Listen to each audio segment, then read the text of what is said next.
राधे राधे। जय श्री कृष्णा। आप सभी का बहुत बहुत स्वागत है हमारे चैनल में।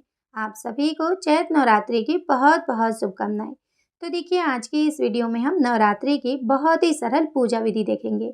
आप अपने घर के मंदिर में सरल विधि से बिना कलश स्थापना किए, बिना ज्वारे बोए, बिना अखंड जोत जलाए माता रानी की पूजा अर्चना कैसे करें। पीरियड्स के दौरान आप माता रानी की पूजा कैसे करें। तो देखिए, यहाँ पे मैं आपको अलग से चौकी लगा के पूजा करके दिखा रही हूँ। आप अपने घर के मंदिर में भी पूजा कर सकते हैं। पहले आप मंदिर की अच्छे से साफ सफाई कर ले। इसके बाद आप लाल रंग का वस्त्र बिछा ले, क्योंकि माता रानी की पूजा में लाल रंग का ही प्रयोग किया जाता है। अब देखिए, थोड़े से अक्षतों का आसन देकर हम माता रानी की फोटो, मूर्ति, आपके पास जो भी स्वरूप है उनको हम विराजमान कर लेंगे। साथ में हम गणेश जी को भी विराजमान करेंगे। इसके बाद चल के छींटे लगाकर भाव रूप में हम सभी को स्नान करा लेंगे। अब पूजा में हम सबसे पहले दीप धूप जला लेंगे। तो देखिए, अगर आपको नवरात्र के पहले दिन ही पीरियड्स हो गए हो तो आप पूजा की कोई भी सामग्री को ना छुए। आप डायरेक्ट माता रानी की पूजा अर्चना नहीं कर सकते हैं। आप अपने घर के किसी और सदस्य से माता रानी की पूजा अर्चना करा लें। तो देखिए, अगर कलश की स्थापना कर पाए तो आप कलश की स्थापना करके पूजा करें, नहीं तो आप बिना कलश स्थापना किए भी सरल विधि माता रानी की पूजा अर्चना करा सकते हैं। जरूरी नहीं कि आप कलश स्थापना करके ही पूजा करें, आप सरल विधि से भी माता रानी की पूजा अर्चना कर सकते हैं। तो देखिए, यहाँ पे हमने गणेश जी को वस्त्र रूपी कलावा अर्पित कर दिया है, जनेऊ अर्पित कर दिया है, माता रानी को हमने चुनरी अर्पित कर दिया है। इसके बाद हम सभी को तिलक कर देंगे। तो हम गणेश जी को चंदन रोली से तिलक करेंगे, माता रानी को हम रोली से तिलक करेंगे। फोटो में विराजमान सभी माता रानी को हम रोली से तिलक कर देंगे। तो देखिए, अगर आपको नवरात्र के बीच में पीरियड्स हो गए हो, तभी भी आपको माता रानी की पूजा अर्चना नहीं करनी है। आप अपने घर के किसी और सदस्य से पूजा अर्चना करा सकते हैं, या फिर आप अपने आस पड़ोस में जो भी रहते हैं उनसे भी आप माता रानी की पूजा अर्चना करा सकते हैं। और देखिए, अगर आप अकेले रहते हैं, कोई पूजा करने वाला नहीं हो, तो जहाँ भी माता रानी की पूजा हो रही है आप वहाँ पे कुछ दक्षिणा भी दे सकते हैं।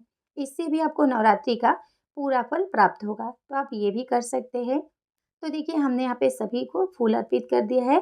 इसके बाद हम पूजा में यथाशक्ति दक्षिणा अर्पित करेंगे और माता रानी को हम श्रृंगार की सामग्री अर्पित करेंगे। श्रृंगार की सामग्री आप पहले नवरात्रि या लास्ट नवरात्र के दिन भी अर्पित कर सकते हैं। अब हम यहाँ पे भोग लगा देंगे। तो हम माता रानी को बतासे का भोग लगाएंगे। साथ में आप कोई भी ऋतु फल का या फिर मिठाई का जो भी आप भोग लगाना चाहें, आप वो भोग लगा सकते हैं। हम यहाँ पे एक लोटा जल अर्पित करेंगे। तो देखिए, हम बहुत ही सरल विधि से इस तरह से भी माता रानी की पूजा अर्चना कर सकते हैं। तो देखिए, अब हम पान के पत्ते पे माता रानी को भोग लगाएंगे। नवरात्रि में माता रानी को पान के पत्ते पे ही भोग लगाया जाता है। तो हम एक बतासा, 2 लौंग और 2 इलायची ढककर माता रानी को भोग लगा देंगे।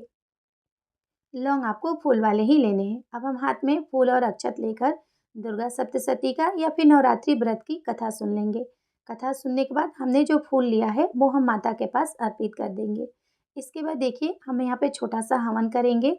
हवन के द्वारा ही नवरात्रि में माता रानी को भोग लगाया जाता है। तो आप कोई भी मिट्टी का एक दिया ले ले, उसमें हम कपूर रखकर अग्नि को प्रज्वलित कर लेंगे। अब देखिए, इसके अंदर हम 2 फूल वाले लौंग डाल देंगे, 2 हम इलायची डाल देंगे और हमने जो माता रानी को भोग लगाया है उसमें से भी हम थोड़ा-सा तोड़कर अग्नि में अर्पित कर देंगे। इस तरह से अग्नि के द्वारा हम माता रानी को भोग लगाएंगे। ऐसा माना जाता है कि अग्नि के द्वारा लगाया गया भोग सीधे माता रानी तक पहुँचता है। भोग लगाने के बाद हम प्रेम पूर्वक यहाँ पे सभी की आरती करेंगे। गणेश जी की, माता रानी की आरती कर लेंगे। आरती के बाद 2 बार जल को घुमाकर हम आचमनी करेंगे और अपने पूजा को पूर्ण कर लेंगे। पूजा के बाद हाथ जोड़कर पूजा में हुई भूल चूक के लिए हम माता रानी से क्षमा याचना करेंगे और अपनी मनोकामना पूर्ति के लिए प्रार्थना करेंगे। तो देखिए, इस तरह से आप बहुत ही सरल विधि से माता रानी की पूजा अर्चना नवरात्रि के दौरान कर सकते हैं। तो देखिए, अगर आपके घर पे कोई भी पूजा करने वाला ना हो और आपको पीरियड्स हो जाए, तो फिर आप डायरेक्ट माता रानी की सेवा पूजा नहीं कर सकते हैं। जहाँ भी माता रानी की पूजा हो रही हो, मंदिर वगैरह में या फिर आसपास में, वहाँ पे आप कुछ दक्षिणा दे सकते हैं। इससे भी आपको नवरात्रि पूजा का पुण्य फल प्राप्त होगा। राधे राधे। जय श्री कृष्णा।